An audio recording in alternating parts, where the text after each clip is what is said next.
आइला हे अब नहीं काहे मैया आइला हे अब नहीं काहे मैया आइला हे अब नहीं काहे मैया। वाह बड़ा सुंदर ज्योति से नूर मिलता है चैन मिलता है सुरूर मिलता है कि जो भी आते हैं मैया जी तेरे दर पे उसे कुछ न कुछ तो जरूर मिलता है।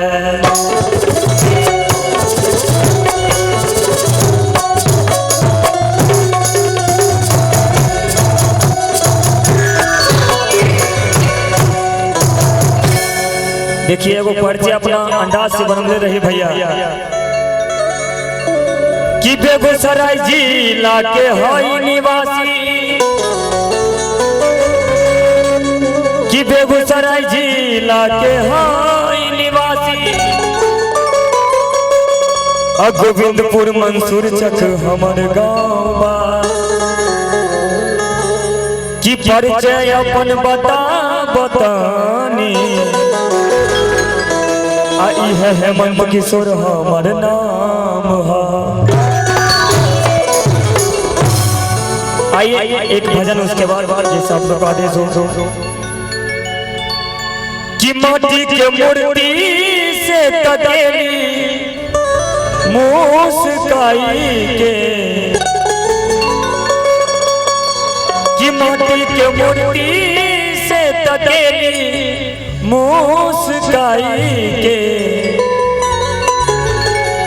हम चाहेंगे कि हमारे सुपरस्टार गायक कलाकार भाई सेना लोहार जी का गाड़ी आ रही है तो मैं चाहूंगा वो रास्ता थोड़ा क्लियर कर दीजिए ताकि आने जाने में दिक्कत ना हो। आगे काफी जाम लगा है तो मैं चाहूंगा वहां पर जो भी कमेटी के सदस्यगण हैं उनसे आग्रह होगी कि रास्ता थोड़ा क्लियर करवा दीजिए ताकि कलाकार की गाड़ी मंच तक आ जाए। और मूर्ति बड़ा अच्छा नाम रखा है किसी इंसान ने, एक लड़के का मूर्ति घर पर हरा है। आप जहाँ कहीं भी हैं मंच के पास आ जाइए, आपको ढूंढ रहा है लोग। चलिए ठीक है, धन्यवाद। कि माटी के मूर्ति से तकेली मुस्काई के बोल दे साचे दरबार की। बाप रे यही जयकारा हुआ भैया, यलौली का जयकारा नहीं हुआ। एक बार ऐसा जयकारा लगाइए कि दिल्ली तक आवाज आना चाहिए। बोल दे साचे दरबार की। आई भैया, अरे 1 2 1 2 3 ताली के साथ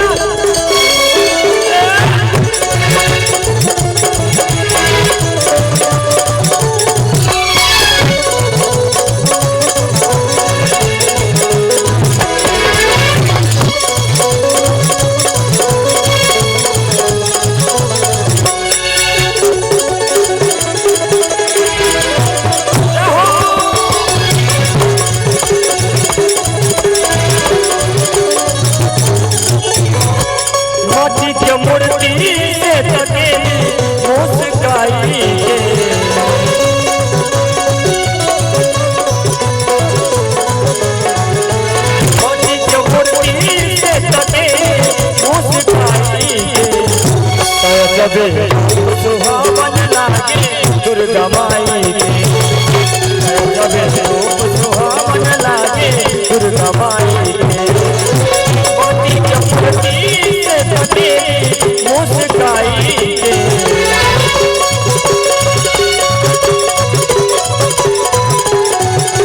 मोती के मूर्ति से तकेली मुस्काई के। सब लोग लगता है भोज खाने के लिए आए, चुपचाप बैठे हुए समझ रहे हैं आप लोग केक का इंतजार कर रहे हैं। एक बार सभी लोग हाथ उठा लेंगे, जो लोग मैया रानी को मानते हैं सभी लोग उठा लेंगे। बोल दो साचे दरबार की। तया जब रूप सुहावन लागे दुर्गा माई, तया जब रूप सुहावन लागे दुर्गा माई।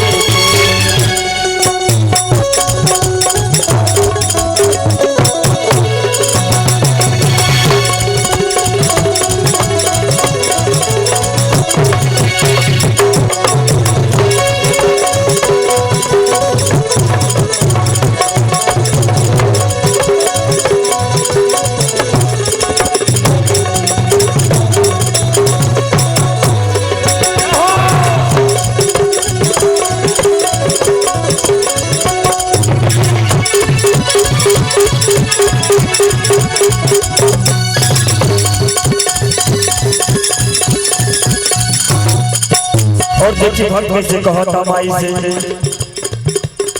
याद खातिर याद बने पिए खातिर पानी,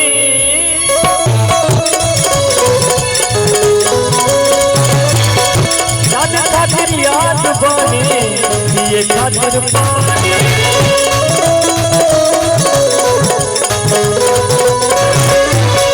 जे जैसे चाहे वैसे मिले माता रानी।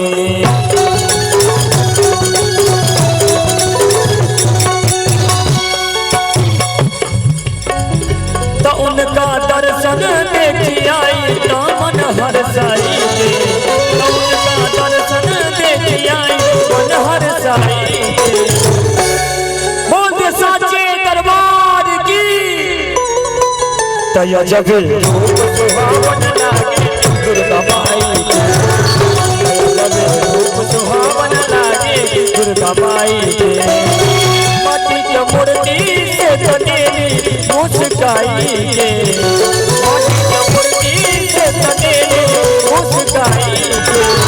तया जब रूप सुहावन लागे दुर्गा माई के, तया जब रूप सुहावन लागे दुर्गा माई के, तया जब रूप सुहावन लागे दुर्गा माई के, तया जब रूप सुहावन लागे दुर्गा माई के, तया जब रूप सुहावन लागे दुर्गा माई के, तया जब रूप सुहावन लागे दुर्गा माई के। एक बार अच्छा लगा तो जोरदार ताली चाहिए, जोरदार ताली हो जाए। वाह, बड़ा सुंदर हेमंत।